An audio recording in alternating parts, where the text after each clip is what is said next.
आइए देखें बच्चों, क्वेश्चन नंबर 44। प्रश्न संख्या है 44। दिया है हमें साइन 2a बराबर टू साइन ए, ये दे रखा है। तब सत्य होता है, कब सत्य होता है?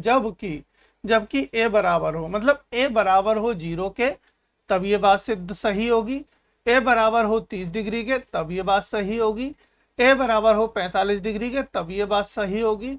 a बराबर हो 60 डिग्री के, तब ये बात सही होगी, है ना। इन चारों में से मान रखने हमें, एक बार 0 रख के देखते हैं, एक बार 30, एक बार 45, एक बार 60। जब हमारी LHS बराबर आ जाएगी RHS के, जिस मान को रखकर वो हमारा सही उत्तर हो जाएगा। ठीक है, चलो रख के देखते हैं। तो पहले हम क्या करते हैं, प्रश्न को उतार लेते हैं। ठीक है, चलिए क्वेश्चन नंबर उतार लीजिए। देखिए हमें दिया है साइन 2a। ठीक है, इसको लिख लिया हमने। ये हमारी क्या है, LHS मान लो। ये क्या है बेटा, हमारी LHS। ठीक है, और एक साइड लिख देते हैं RHS लिख लेते हैं। RHS क्या है हमारी, देखो 2 साइन ए, है ना, 2 साइन ए है। अब देखो एक बार एट हम कहेंगे कि ए का मान, यानी कोण ए का मान शून्य रखने पर, ठीक है, यह आप बात लिख देना।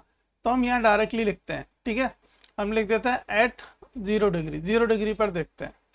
तो 0 डिग्री पर देखें तो क्या होगा, देखो साइन 2 इंटू 0, है ना, तो साइन 0 हो गया।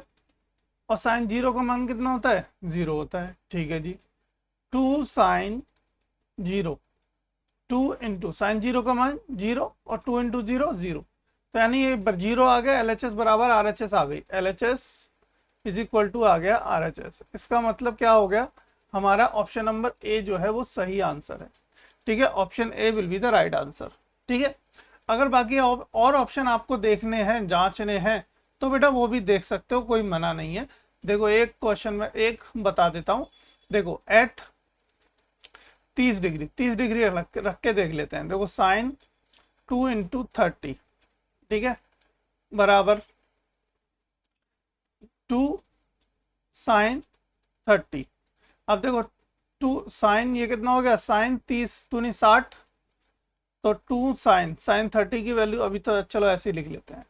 साइन 60 की वैल्यू कितनी होती है, √3/2 होती है। और 2 इंटू साइन 30 की वैल्यू 1/2 होती है, 2 से 2 कट गया, 1 आ गया। तो √3/2 बराबर 1 बराबर है, नहीं है बराबर, तो ये बात सिद्ध नहीं हुई। यानी कि 30 रखने पर ये बात हमारी प्रूफ नहीं होगी।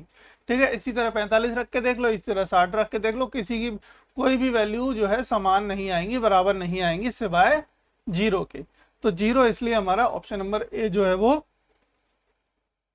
सही उत्तर कहलाएगा। ठीक है बेटा, चलिए आगे बढ़ते हैं, अगला क्वेश्चन देखते हैं।